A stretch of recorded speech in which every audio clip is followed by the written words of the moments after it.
तो काली पोस्टर को लेकर तनाजों में घिरी फिल्म डायरेक्टर लीना मणिमेकलाई किसी के भी आगे झुकने को तैयार नहीं। जुमेरात को लीना मणिमेकलाई ने न सिर्फ एक ट्वीट किया बल्कि उस ट्वीट पर नाराजगी जताए जाने पर इसका ठीकरा आरएसएस और बीजेपी के सर पर फोड़ दिया और बताया कि विक्टिम कार्ड भी उन्होंने खेलना शुरू कर दिया। ये रिपोर्ट देखिए।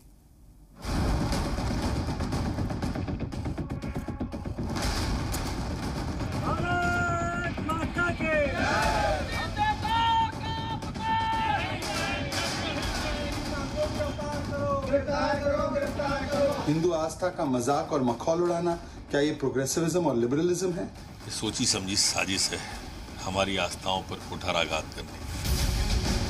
पहले मां काली की तौहीन, फिर महादेव और पार्वती पर मुतनाजा ट्वीट। ऐसा लगता है कि मानो फिल्म डायरेक्टर मणिमेकलाई हिंदू मजहब के जज्बात को चोट पहुंचाने की कसम खा चुकी हैं। तभी तो बीते 3 दिनों में उन्होंने 2 मुतनाजा ट्वीट अपने ट्विटर हैंडल से शेयर किए और हिंदुस्तान के 100 करोड़ हिंदुओं के जज्बात को गहरी चोट पहुंचाई है।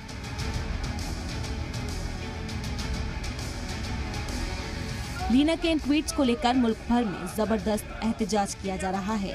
कई जगहों पर लीना के पोस्टर्स जलाए गए तो कहीं थानों में शिकायत दर्ज कराई गई। फ्रीडम ऑफ स्पीच के नाम पर दुनिया भर में हिंदुओं के जज्बात पर हमला करने वाली लीना अब आइन की दुहाई देने लगी हैं और ये जताने लगी हैं कि इस ट्वीट की वजह से उनकी जान को खतरा है। लीना जैसे तथाकथित फिल्म मेकर्स के हौसले इसलिए बुलंद है क्योंकि उनको पता है कि उनके साथ एक पूरा इकोसिस्टम खड़ा है, लेफ्ट का, कांग्रेस का, तृणमूल कांग्रेस का। या विकृत मानसिकता से कर रही है या टुकड़े टुकड़े गैंग के बहकावे में कर रही है। तो मुल्क भर में अपने ट्वीट्स के जरिए हिंदू मजहब के लोगों के जज्बात से खिलवाड़ करने वाली लीना आखिर कौन है? तमिलनाडु के मदुरै में जन्मी लीना मणिमेकलाई खुद को पोएट, एक्टर, डायरेक्टर कहती हैं। उनकी पहली शॉर्ट फिल्म महात्मा 2002 में रिलीज हुई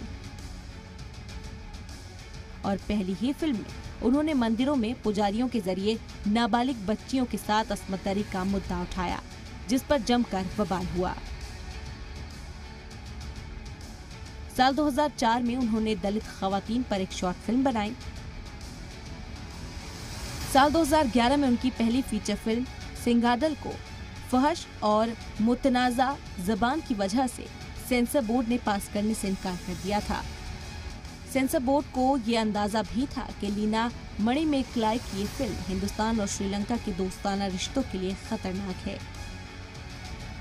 लीना LGBTQ राइट्स के लिए भी काम करती हैं और साल 2018 में उन्होंने मीटू कैंपेन के दौरान तमिल फिल्मों के डायरेक्टर, प्रोड्यूसर और एक्टर सुसी गणेशन पर अस्मतदरी का इल्जाम लगाया था।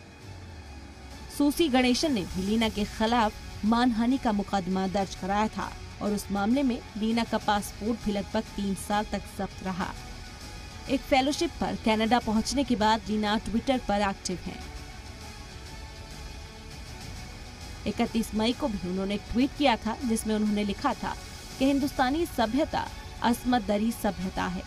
उन लोगों को जगाया नहीं जा सकता जो नींद में होने का बहाना कर रहे हों।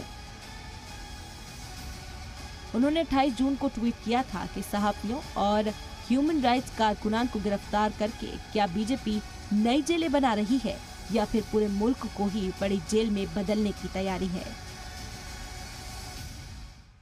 यानी तनाजों से लीना का पुराना साथ रहा है और फ्रीडम ऑफ स्पीच के नाम पर वो कई बार अपनी हदें पार कर चुकी हैं।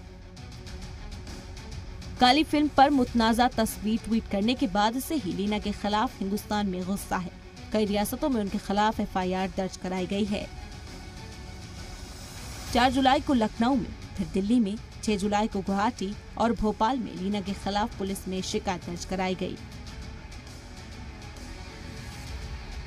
उधर कनाडा में लीना की फिल्म काली पर उठे सवालों पर हिंदुस्तान सरकार की क्या रद्द-ए-अमल है, इस बारे में जी मीडिया ने फॉरेन मिनिस्ट्री के तर्जुमान अरिंदम बागची से सीधा सवाल पूछा। आपने पूछा था ये जो मां काली को लेके जो कंट्रोवर्सी, 2 ऑर्गेनाइजर्स दोनों ने स्टेटमेंट जारी की थी एक्सप्रेसिंग रिग्रेट। तो दोनों ऑर्गेनाइजर्स ने भी, इवेंट ऑर्गेनाइजर्स ने भी अपॉलॉजी जारी की है और वहाँ पे आई थिंक वो हटा भी दिया गया है और वो स्क्रीन नहीं हो रहा है।